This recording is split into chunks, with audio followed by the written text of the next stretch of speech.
All right, let's get right into it. Today, we are breaking down an expert-designed workout that focuses on two huge areas, building powerful legs and sculpting some seriously impressive shoulders. This isn't about overly complicated routines. Nope, this is a straight-up, direct path to building a stronger, more balanced physique. So the real question is, are you ready? Because the plan we're about to dive into is seriously effective, but it's going to demand your full focus. We're going to be targeting two absolutely crucial muscle groups that, together, create that truly athletic and powerful look. So let's do this. Let's start from the ground up. Okay, part one, build powerful legs. You got to start with the foundation of all strength, right? And that's your legs. Building a powerful lower body isn't just about how it looks. It's the engine for literally almost every athletic movement you make. It's all about power and stability. So here's the game plan for legs today. We've got leg extensions, dumbbell Bulgarian split squats, the machine hack squats, and we'll finish with lying leg curls. It's a four-part attack plan, really. Each one of these is going to hit your leg muscles from a completely different angle to make sure we get total development. Now our first move, it's all about precision. First up, the leg extension. We're actually starting here for a couple of reasons. It's great for warming up the knee joint, and it allows us to completely isolate the quadriceps. This is what you call an isolation exercise. So what exactly is an isolation exercise? Well, think about it like this. Unlike a big compound move like a squat that uses a whole bunch of muscles at once, the leg extension zeroes in only on your quadriceps. That's the big muscle on the front of your thigh. This is absolutely fantastic for carving out muscle definition and, just as important, for strengthening that whole area around your knee joint. Okay, form is absolutely everything here, so listen up. You're going to sit straight with your back locked in, firmly against the pad. Then, extend your legs upwards in a super smooth, controlled motion. No kicking the weight up, all right? The most crucial part, and I mean this, is that 1 second squeeze right at the very top. You gotta feel that quad burn. And then, just as important, you slowly control the weight all the way back down. Trust me, that slow negative is where a ton of the magic happens. Let's talk about what to do versus what not to do. The single biggest mistake I see people make is piling on way too much weight and then just jerking it up. When you do that, all the stress goes right onto your knee joint instead of the muscle where you want it. So you have to avoid that. Focus on slow, controlled reps. Don't snap your knees and lock them out at the top, and just don't rush. Control's the name of the game here. For this one, we're going to do 3 total sets. And you're aiming for a target of 12 to 15 reps per set.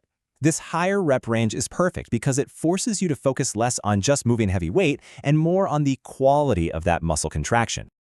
All right, let's move on to our next exercise. This one's a big step up, the dumbbell Bulgarian split squat. So we're going from that simple isolation movement we just did to something way more complex and honestly way more powerful. This is what we call a unilateral exercise. So, unilateral exercise, what does that even mean? It just means you're working one side of your body at a time. Now, why is this so incredibly powerful? Well, here's the thing. Almost everyone has one leg that's stronger than the other. It's just a fact. This movement forces your weaker side to do all the work and catch up, which is amazing for fixing those muscle imbalances. And on top of that, it's going to seriously challenge your balance and your core stability. For these, you're going to aim for 3 sets of 10 to 12 reps on each leg. And to do it right, you have to keep that chest up and your core tight. Lower yourself down until your front thigh is just about parallel to the floor. Then really drive back up through your front heel. The biggest mistake you can make here is leaning way too far forward. That just puts a bunch of unnecessary stress on your lower back. So stay upright and stay in control. Okay, it is time for the heavy hitter of the day, the machine hack squat. Seriously, if you want to build overall leg size and raw power, but do it safely, this machine is a fantastic choice. It doesn't matter if you're a beginner or a seasoned pro. Now we're aiming for 4 heavy sets of 8 to 12 reps here. The absolute most important thing is getting a full range of motion. You have to go all the way down until your knees hit about a 90-degree angle and keep your back glued to that pad the entire time. You got to avoid those little half reps, and definitely don't let your knees cave inward. That puts so much strain on your ligaments. To do it safely, push through your heels and make sure the whole movement is smooth, not jerky. So far, we have absolutely hammered the quads on the front of our legs, but to create truly balanced, powerful legs, we have to hit the hamstrings on the back of the thigh. And the best tool for isolating them, it's got to be the lying leg curl. To really get those hamstrings fired up, I want you to focus on curling your heels up towards your glutes and then squeezing. I mean, really squeezing hard at the top for a good second or two. The number one mistake people make here is lifting their hips up off the bench when they curl. The second you do that, all the tension comes off your hamstrings. So keep your hips pinned down and just focus on a slow, powerful squeeze. We're going to hit 3 sets of 12 to 15 reps here. And legs are done. Whew.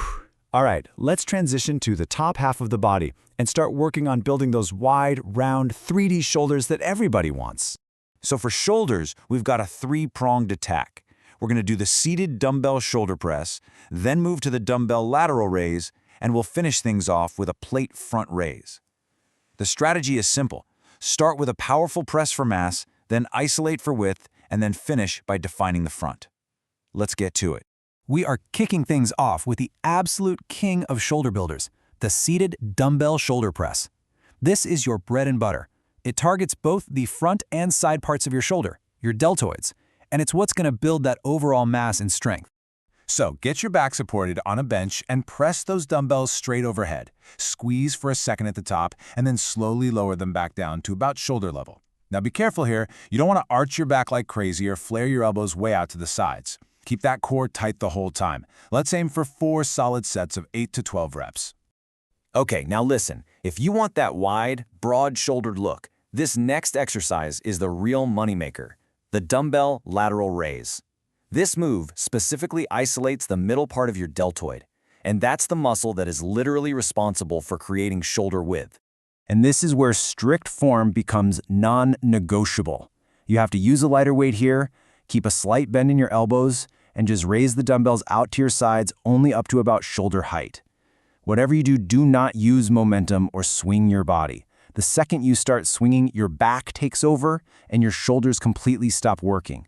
It is all about smooth, deliberate control. We're going for 3 sets of 12 to 15 reps. And to wrap up shoulders, we're going to hit the very front with the plate front raise. Think of this as the finishing touch. This move really carves out that nice separation between your shoulder and your chest, adding that last bit of definition. And just like the last exercise, the key here is zero momentum. Raise that plate only to shoulder height, pause for a beat, and then control it all the way back down. Let's finish strong with 3 sets of 12 to 15 reps. All right, so we've gone through all 7 exercises. But, to make this workout, or really any workout, truly effective, you've got to understand the core principles that actually drive results. These are the key takeaways, the rules of the road, and it doesn't matter what exercise you're doing, these always apply. Number 1, slow and controlled reps are always safer and way more effective. Number 2, always focus on squeezing the target muscle at the peak of the movement. Number 3, form over heavy weight, always. Don't let your ego write checks your body can't cash. Use a full range of motion. And finally, build a strong mind-muscle connection. What does that mean? It means you're actively thinking about the muscle you're working, not just mindlessly moving weight from point A to point B.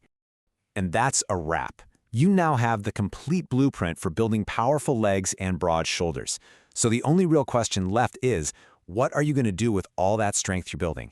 Because this isn't just about what happens inside the gym, right? It's about building a more capable, more resilient version of yourself for everything you do outside the gym. Thanks for tuning in.